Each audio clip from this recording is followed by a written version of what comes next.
জনাব জিসান মিয়াকে অপহরণ হয়েছিল গত 11 জুন রাত 8:30টার পরে। অপহরণ হওয়ার পরে তার ভাই অ্যাডভোকেট রাসেল আহমদ জিডি করেন। জিডি করার পরে প্রশাসন ওনাদেরকে উদ্ধারের জন্য বিভিন্ন জায়গায় চেষ্টা করছেন বলে পরবর্তীতে লাকসাম ওনাকে রাতের বেলা পাওয়া যায়।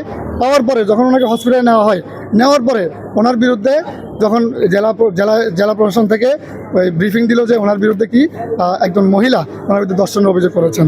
তো পরবর্তীতে দীর্ঘদিন আজকে সেই 11 তারিখের রাত থেকে আজকে পর্যন্ত ওনার সাথে কোনো ধরনের আত্মীয় স্বজন কিংবা তার আইনজীবী ভাই বোন কারোর সাথে দেখা করতে দেয় না, কথা বলতেও দেয় না, যেটা সাংবিধানিকভাবে এবং সাংবিধানিক এটা আমার অধিকার প্রাপ্য। এবং প্রশাসন কিন্তু তার হেফাজতে রেখেছিলেন এই 3 দিন।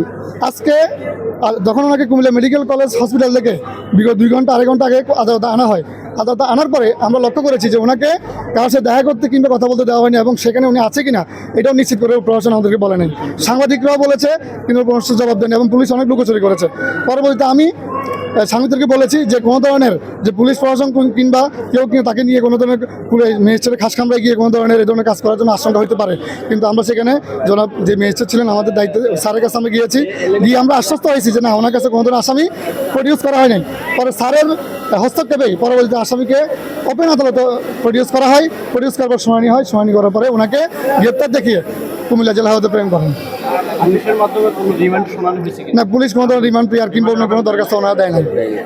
আচ্ছা, এই যে নাটকীয়তা একটা শুরু হয়েছিল, এটা আসলে কি কেউ বলছেন ওনার যে সম্পর্ক ছিল ভ্রূণ নষ্টের বিষয়, আবার এটা নিয়ে একটা নাটকীয় ছিল। হ্যাঁ, এটা আসলে এগুলো আদালতে যেহেতু চলে আসছে, আমরা আদালতকে বিশ্বাস করি, ন্যায় বিচারকে বিশ্বাস করে আইন আদালত নিয়ে চলি। আমরা আইনজীবীরা আইনের উপরে কথা বলবো।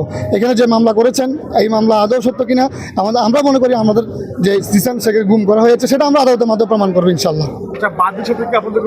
না, বাদী এবং আসামি কারোর সাথে আমাদেরকে এখন পর্যন্ত কথা বলতে দেওয়া হয় না। এখন পর্যন্ত বাদী এবং আসামি, এখন বাদীকে 15 জন বাদীকে যখন উঠে নিয়ে আসা হয় বাড়ি থেকে, তার মা বা ভাই বোনের সাথেও কারোর কথা বলতে দেয় না, কিংবা কোনো সাংবাদিকের সাথে এখন পর্যন্ত কথা বলতে দেওয়া হয় না। না, আছে কোনো বাদী উপস্থিত ছিল না। এটা আমরা বলতে পারবো না কোথায় আছেন। পুলিশ নিয়ে আসছে ওনাকে, পুলিশ ওনাদেরকে ওই মেয়েকে যে লিমানা লিজা ওনাকে বাড়ি থেকে নিয়ে আসে। সেখানে তার বোন যে আপনাদের সাংবাদিকদেরকে বলেছেন যে তার বাড়ি থেকে তাকে নিয়ে গেছে, তার মা বা ভাই বোন কার সাথে দেখা করতে দেয়নি, সেটা আপনারা ইতিপূর্বে বলেছেন। জি, ধন্যবাদ।